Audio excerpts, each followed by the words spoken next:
Hi everybody, it's Loretta.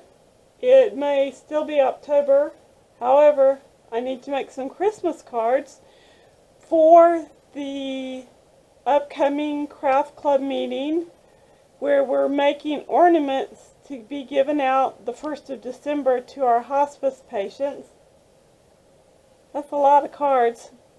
What I'm planning to do right now is just make like 5 of each design. They're all going to be a little different. I'm just using pattern paper I already have. And this is one thing you are really going to want to do. When I cut one of the layers, I cut it just literally 1/8 of an inch smaller than the front of the card. And this is what's left over. You're going to want to save these, and you'll see why as we go along. These are A2 size card bases. They measure 4 1/4 this way and 5 1/2 this way. This is the main panel that's going to go on top of our card base. These measure 1/8 of an inch smaller than 5 1/2 and 1/8 1/2 inch smaller than 4 1/4. So I'm sorry, off the top of my head I don't know what that is. And then these layers are 1/4 inch smaller than this. These are what we're going to work with first. They're all from the same pattern paper stack. This is from Pink and Maine. It's called Jolly. I'll try to remember to link it below. Now, I found a fairly simple card layout on Pinterest, and I'm going to recreate it in my own way. I love Pinterest. So I'm going to zoom in just a little bit more, because you need to kind of see this really clearly. I want to cut this card layer at a diagonal, and in order to do that, I've got the point of one corner here and the point of the other corner here, and you want to make sure that's as straight as you can get it between point A and B. These Fiskars trimmers are really nice because they have that little wire, and that really helps keep it nice and straight, and that is actually perfect. Okay, now we're going to assemble the card base, and that's where having things just kind of in a assembly line order are a little bit easier. Just going to put down your base of red. Just going to have that tiny little bit of a white border on all 4 sides. Now you're going to take your pattern cardstock and you're going to put one going this direction, and you're going to fill it in with its neighbor going the other direction. Ooh, that's cute. It's kind of a puzzle. You have to figure it out as you go along. I'm using a tape runner. This is like an extreme tape from Scrapbook Adhesives. And I'm going to tell you guys, because I had the experience. Scrapbook Adhesives, the company in and of itself, could not have better customer service. I got a batch of adhesive that just was, something was wrong with it. It just didn't want to stick. It was, stuff would come up, and I had a lot of it. And so I contacted their customer service, and the young lady told me, sure, just, send it back. And so I did.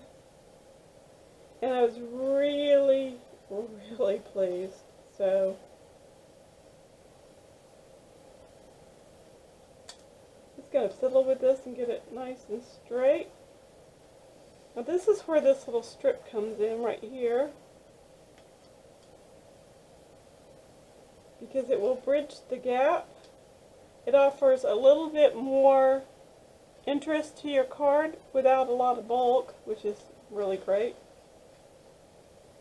And you don't have to do this. You could use your tape runner, but it's just as easy to run a bead of regular liquid glue. That's all you need. You don't need a whole lot. You'll layer this on top of my card.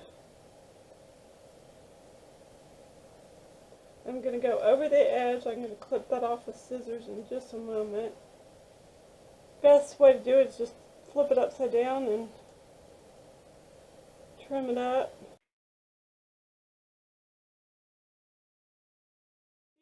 stars were cut from both cardstock and gold foiled paper.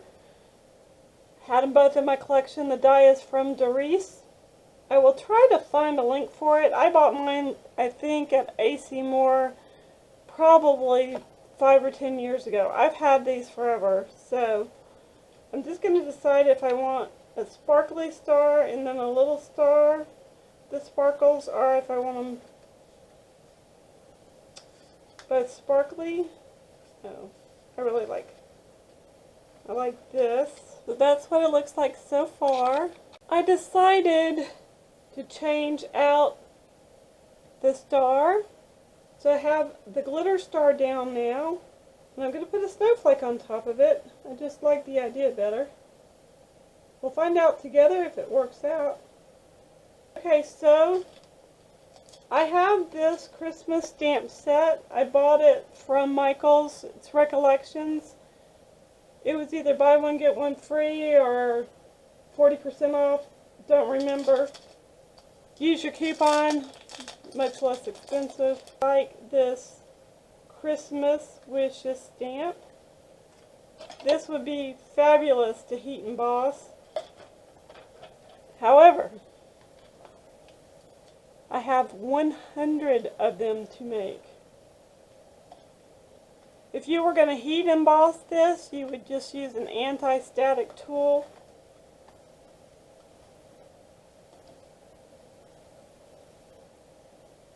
And you could also just honestly cut this into strips and use it that way. The nice thing about a Misty is you really can see through the lid to see if the stamp is straight. And it looks fine to me. With a Misty, the corners are your friends. You could also use a T-ruler or T-square. You can buy the little corners and things for the Misty.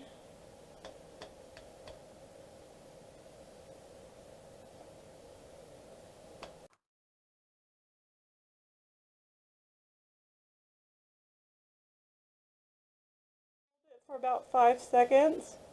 You say your kids' names, the alphabet song, what have you. And that's a pretty good image, but I do want it a little darker. This stamp is really new, so it needs to be seasoned a little bit. The more you use them, the better they stamp.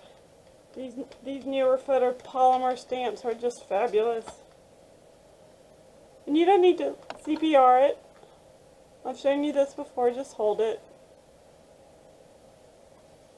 Let the paper have a chance, perfect, to absorb that ink.